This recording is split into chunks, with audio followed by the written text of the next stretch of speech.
কখনো কখনো না থেকেও ক্ষমা পাওয়া যায়, অথবা কখনো কখনো না থেকেও সে হাজির হিসাবে গণনা হয়ে যায়। যদি এই হাজির না হওয়ার পিছনে যথাযথ কোনো কারণ বিদ্যমান রয়। এই মাহফিলে অনেকে আইতে চাইছিল, তাদের হযরত উসমানের মতো ওজরে মাকুল যে সন্তান নিয়ে ময়মনসিংহ যাইতেছে, অথবা কেবলই বের হইছে ওই সময় বৃষ্টি আসছে, বৃদ্ধা মা বলতেছে বাবারে মেঘের ভিতরে বাইর হইস না। নিয়ত করছে মাহফিলের, কিন্তু কোন ওজরে মাকুলের কারণে ঘরে চলে গেছে। জাওয়াজ হবে, যত সওয়াব হবে ঘরে বসে সে উসমানের মতো পাইতে থাকবে, ঘরে বসে বসে পাইতে থাকবে। আল্লাহর রাসূল শুধুই মাত্র নামটা লিখলেন তা না, আল্লাহর নবী হযরত উসমানের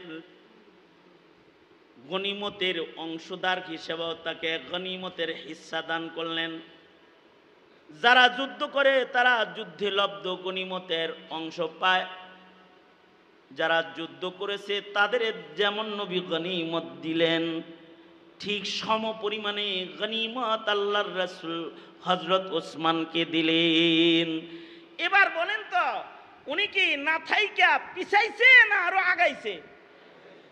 বুঝা কইছেন না? না বুঝা? বুঝা যদি কয়ে থাকেন তো এত আস্তে কইছেন কে? কি বলেন, উনি কি পিছাইছে না আগাইছে আরো? আপনারা যারা আইছেন এখানে, আপনাদের নিয়তের গরমিলের কারণে পিছে পড়ে যেতে পারেন।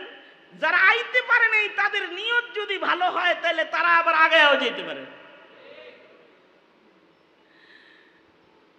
আর হযরত উসমান যে উহুদে যান নাই, উহুদের মাঠে যারা গেছে তাদেরও তো কিছু ভুল হইছে। নবী দাঁড়ায় থাকতে কইছে, তারা গনিমত কুড়াইতে আইছে। আল্লাহ তাআলা যারা যায়া ভুল করছে, যারা না যায়া ভুল করছে, এদের সকলকে আল্লাহ তাআলা কোরআনে কারীমের আয়াত নাজিল করে সাধারণ ক্ষমা দিছে। এইটাকে উসমান রাদিয়াল্লাহু আনহুর মর্যাদা কমানোর, দলিল বানানোর কোনো সুযোগ নাই। বাইয়াতে রিদওয়ান যেমন মানুষের মূল্য বাড়ার জন্য, সাহাবীর মূল্য বাড়ানোর জন্য দলিল,